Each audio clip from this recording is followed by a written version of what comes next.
Alhamdulillah, Alhamdulillahi Rabbil Alameen, As-salatu was-salamu ala ashraf al-anbiya'i wal-mursaleen, wa ala alihi wa ashabihi wa ahli baytihi wa man ittaba'a sunnati ajma'in. Fa'awzu billahi min ash-shaytanir rajim. Bismillahir rahmanir rahim. Abasa wa tawalla an ja'ahu al-a'ma wa ma yudrika la'allahu yazzakka aw yazzakkaru fatanfa'uhu al-dhikra أما من استغنى فأنت له تصدى وما عليك ألا يزكى وأما من جاءك يسعى وهو يخشى فأنت عنه تلهى كلا إنها تذكرة فمن شاء ذكر في صحف مكرمة مرفوعة مطهرة بأيدي صفرة كرام بررة قتل الإنسان ما أكفر. صدق الله العظيم وصدق رسوله النبي الكريم والعاقبة للمتقين ونحن على ذلك لمن الشاهدين والشاكرين والحمد لله رب العالمين. So Surah Abas, it is known as Surah Abas. Abas means a expression of a frown, a expression of a displeasure, like a scholar described, like when we have our eyebrows right there, the central crease. When it frowns like this, in Arabic it's called abas, or some have an expression of dislike or displeasure. So the narration goes about this particular chapter when it was revealed that there was a one of the Prophet's wife, Khadija radiallahu ta'ala anha's cousin, means Pupi's son. So his dad's sister's son, or her dad's sister's son. Prophet's wife, first wife Khadija radiallahu ta'ala. His name was Abdullah ibn Maktoum, and he was a blind person.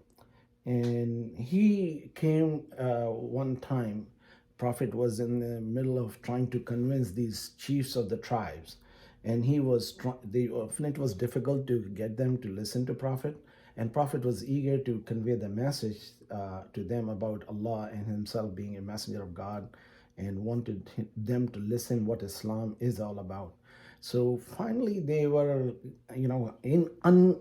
half-heartedly, or say that inconvincingly, agreed to listen to Prophet. And while they were listening, sometimes, when you do not want to listen, often we see when people are not really serious about anything, and whenever something disruption happens, they say, okay, then we'll see you later, goodbye. And this was the attitude. So while he was very deeply into talking to them and trying to convince them, and they were still in the terms of negotiations or understanding or listening or talking to each other, means Muslims, Prophet, and the Meccan chiefs. There are certain narration says among them was Abu Lahab, which was his own uncle, Abu Jahl, that was a cousin uncle, and then there was Utbah, Shayba, and all these Umayyah bin Khalaf. These were the tribal chief, and they were the biggest troublemaker against Islam and Prophet. So while he was deeply engaged with this conversation, this blind person named Abdullah ibn Maktoum, who happened to be cousin of his wife, came in, and because being a blind, he was kind of a little anxious, and he was a little bit apprehensive, and he goes, Arshidni ya Muhammad, Arshidni ya Muhammad. Another report says that he says, Allimni ma allama rabbuk, give me the knowledge of what your Lord have given to you, and guide me. Arshidni means give me the righteous knowledge so that I could be more believing in the God. So some says he was seeking Islam, some says he was already a Muslim. Some narrations, because of the conversation, they are trying to conclude that he was a blind man who was just anxious, who was walking without permission into a discussion. Because he was blind, he did not know Prophet when he was busy with the other, and he was kind of so much loud that he was totally negligent of their other times, like a social respect of the, when people are engaged in discussion, you just don't barge into a gathering. So it is expected that he was a blind man, but he was pure in his intention. So while he kept talking and he keeps saying without paying attention, because the other were listening and Prophet was talking, so he was seeking attention of Prophet. So Prophet kind of turned to the other side, means look at him, didn't like his whatever he did, and then he turned to those Quraysh to make sure that they are still paying attention to him. There are other scholars who interpreted is that when he entered, the Meccan chiefs, they already were unhappy with the companions of Prophet, because they said at times, oh, if Muhammad, we would like to come to visit you or listen to you, but then these slaves and these poor and destitute people and who are low socioeconomic status hanging out with you, we don't want to sit among them. There was arrogance of being rich and powerful. So this is what they did, and they turn and frown. This is, some scholar says, this is them, not Prophet. So again, regardless whatever situation happened, but if you read the translation, it goes this way. As every surah, as this is the reason of revelation of the surah, is that this blind man came to Prophet, and he did not enter into the gathering properly, and the people in the gathering did not appreciate the way he was. So Allah subhanahu wa ta'ala revealed this surah upon Prophet sallallahu alaihi wasallam. Abasa wa tawalla means frown and turn away. It does not mean exactly Prophet did it, maybe the other people, but the Sunni scholar says this is the Prophet who did it. Anja'ahul ama, when a blind man came to you. Wama yudrika la'allahu yazakka, and he wanted that he may have been guided for what he was asking for. So I will read it in complete English so people understand, so that disruption will not happen. He frowned and turned away. When there came to him a blind man, Abdullah ibn Maktum, who came to the Prophet and interrupted his conversation with the chiefs of Mecca, how could you tell, O Muhammad, he might have sought to purify himself, or become reminded and might have benefited from our reminder. As for him who thinks himself is without need, to whom you are giving all your attention, you will not be held responsible if he would not purify himself. Yet to him who came to you with zeal on his own and with fear of Allah in his heart, you gave no heed. Nay, it should not be. Surely this is but an admonition. Let him who won't pay attention to it. It is written in scrolls which are honored, exalted, purified, and which remain in the hands of his scribes, who are noble and virtuous. This is the angels as referred in here. So what is, some scholars says Prophet was never the kind of person which it is being translated as some scholars did. They say it was the people who were there. And others says that Prophet was trying to convince them so that the bigger group of people will embrace Islam. So in any way, it reflects few points here. In the sight of Allah, in the eyes of Allah, we don't say physical eyes, means eyes, sight of Allah. A blind, poor, weak person who has no socioeconomic status, who has no place in community, is more beloved and honored in the eyes of sight of Allah than the person who is rich and everything they have, if they are not a believer. And also those who are seeker of God. So there are people among us who are born Muslim. Born Muslim is everybody. Those who are born in Muslim families and those who are not born in Muslim families. When they seek Allah, Allah surely brings them and guide them to the way, and they are more beloved in the sight of Allah than the person who is rejectionary and who thinks I'm self-sufficient. So there is a value to it, and even Prophet has been also kind of noticed. Allah subhanahu wa ta'ala did not like the way it happened. So this is what Allah subhanahu wa ta'ala is saying, that you're not accountable for who does not believe. You will not be responsible for them. Actually, this message is the message from Allah, and the holder, the one who bring this message to you, are the angels who are honorable and who are very trustworthy. So and the one who will benefit from it, you should give them this more, pay more attention to those people than the one who do not care, and you're killing yourself or you're getting yourself aggravated about these people should embrace Islam, it's not your responsibility. It is Allah subhanahu wa ta'ala to deal with that. وَمَا عَلَيْكَ أَلَّا يَزَّكَّى وَمَنْ جَاءَهُ يَسْعَى. The one who comes to you running. I mean, I can see that, there are a lot of people who are out there seeking and running for something, but the one who came running to seek God and God's closeness and love and believe in God, it is more beloved to Allah. And there is a narration of Prophet, peace be upon him, that in the sight of Allah, a person who is a faithful is more honorable than entire creation for the sign. And somebody asked the sanctity of Kaaba. He said the honor of a believer, of an honorable person, the believer, is more than the honor of Kaaba in the sight of Allah subhanahu wa ta'ala. So these are the most honorable scriptures which is Allah subhanahu wa ta'ala have written in the what we call the Lawh Mahfuz, the scribe scale where everything is written, the destiny is written. And this is how Allah subhanahu wa ta'ala wanted you to understand. This is not something worthless that people are rejecting and you are begging them to accept Islam.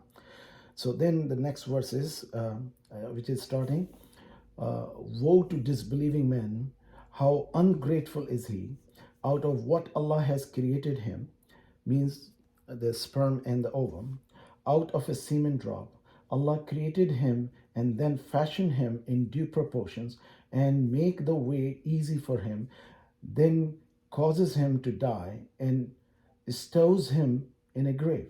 You see, now the whole stages are, Allah subhanahu wa ta'ala's conversation is turning towards the person who is rejectionary of the God. And then what is their destiny? They are created from nothing. They grow up and made the destiny is written, and then they end up dying and being put in the grave. Then he will surely begin him. Then he will surely begin him back to life when he pleases. Because Allah subhanahu wa ta'ala knows when the end of the world will happen and he will be resurrecting mankind. By no means has he fulfilled the duty that Allah has assigned him. Let men reflect on the food he eats. Now there is again a reference coming to reflection on, look at just simply at your food. We pour down rain in abundance. As we know, the water cycle is reminded, the evaporation happened from the oceanic or the river, from the sunlight, and then condensation of the cloud happened, then rainfall come in, and that purifies the water. And that is only 3% of the world water is pure, drinkable. Otherwise, 97% water is not drinkable for mankind. And cleaves the soil under, and when rain comes in, it creates its pores under the earth. And this is how the farmer do that. They till the ground to make the seed to be planted.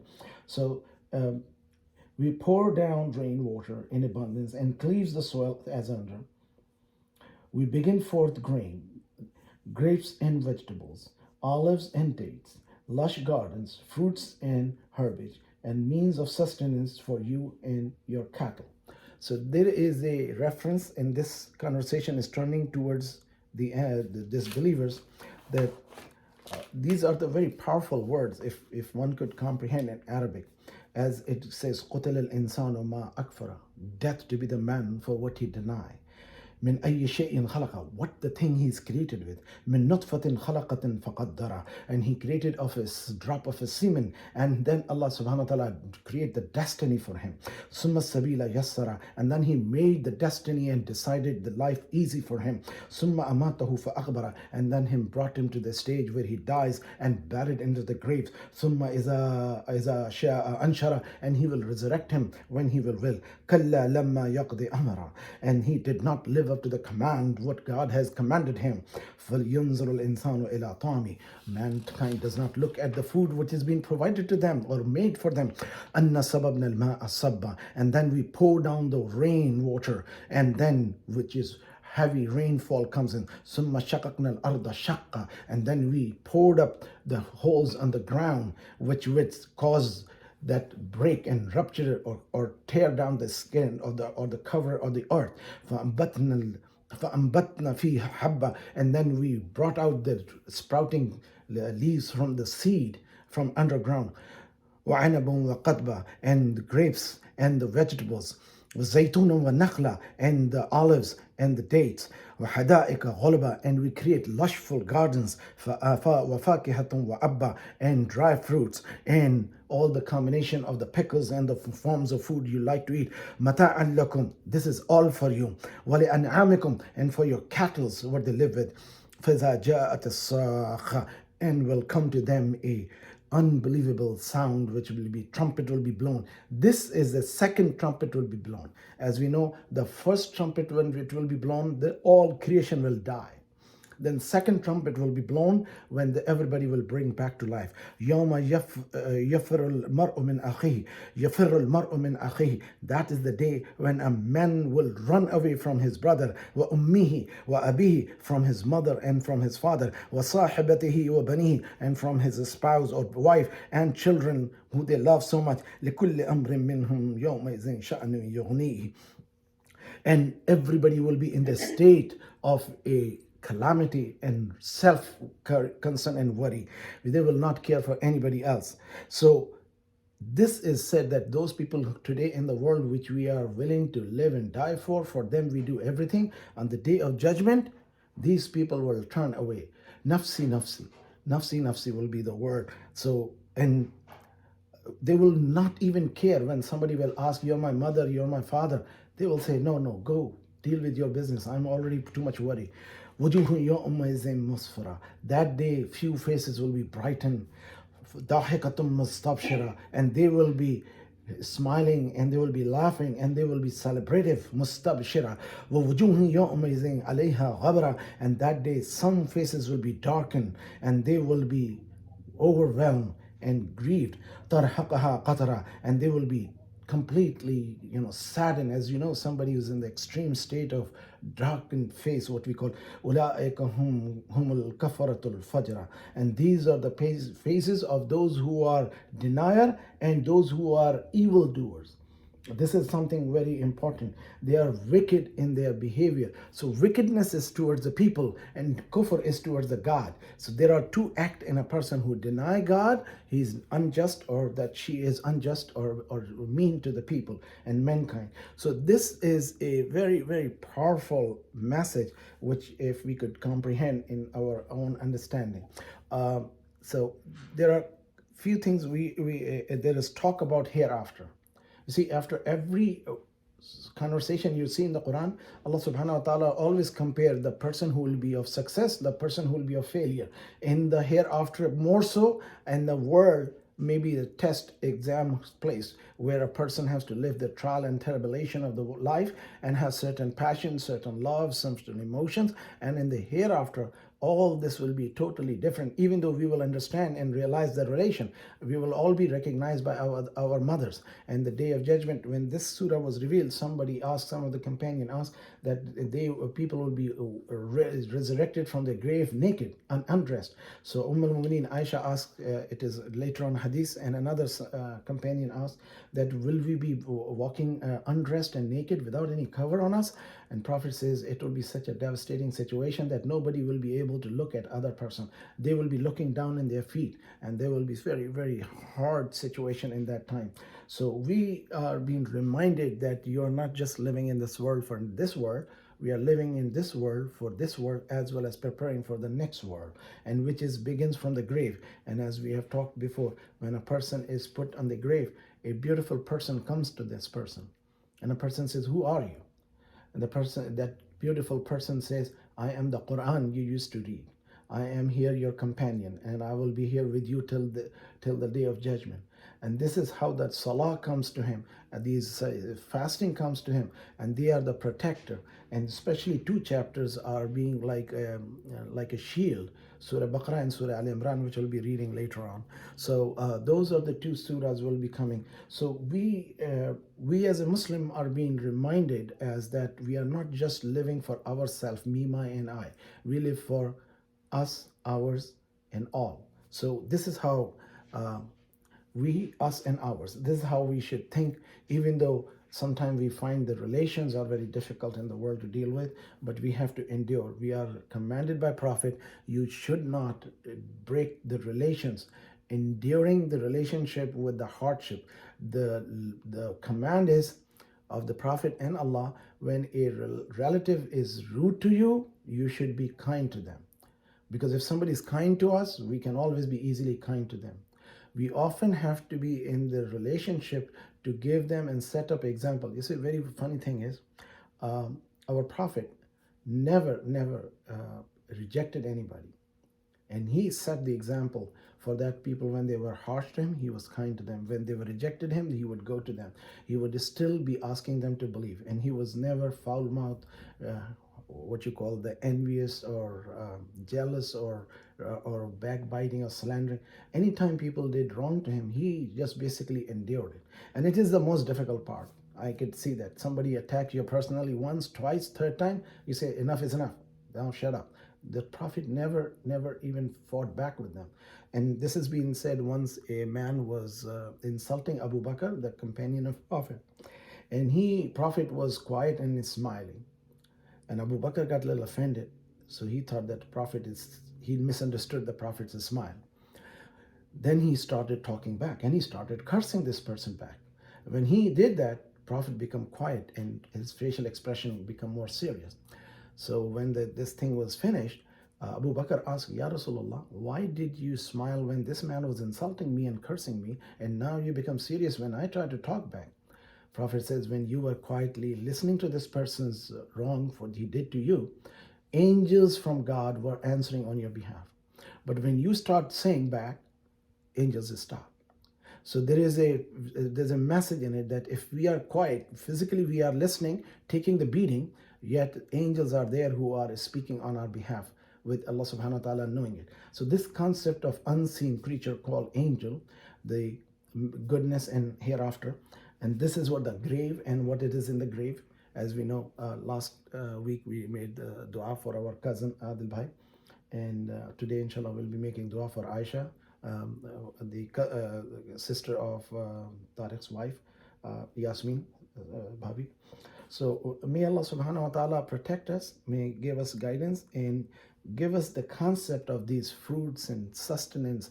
We can see the example that who provides us with this and who makes our whole body internal system adopt it, digest it, process it, give us the nutritional value, and how God is creating life from the seed, which is rain coming, seed underground, and how this seed finds its way up into the sunlight. As we know, chlorophyll formation, or what we call photosynthesis, is a process. But who is doing it? Allah subhanahu wa ta'ala is saying, I am the doer of everything. And you have to believe in Allah, and that is all one thing Allah demands, that do not worship anything with me. That is a shirk with Allah subhanahu wa ta'ala. I will stop with this because there's much more I can talk about, but I'm sure everybody's intelligent enough to understand. There are portion of this surah in which there are 3 sections it is divided into, and there are a total of 42 verses we read about it. And it has a commandment that the seeker of the guidance should be given preference in covering Allah subhanahu wa ta'ala, conveying Allah subhanahu wa ta'ala's message. As we see, our brother Kevin is joining us, and he's been all along with us. May Allah bless him and his family and open our hearts for the Islam and for Allah's love. Man is reminded of the recognize his creator, and the day of judgment, man will be so concerned about himself or herself that he or she will not ever even care about his own mother, father, brother, and children.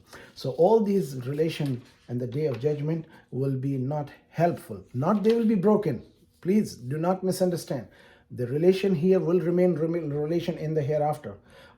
Just to know, a spouse, a person who is married to a person, and the day of judgment, when Allah will give, end of the thing, and He will ask for a person, what else do you want?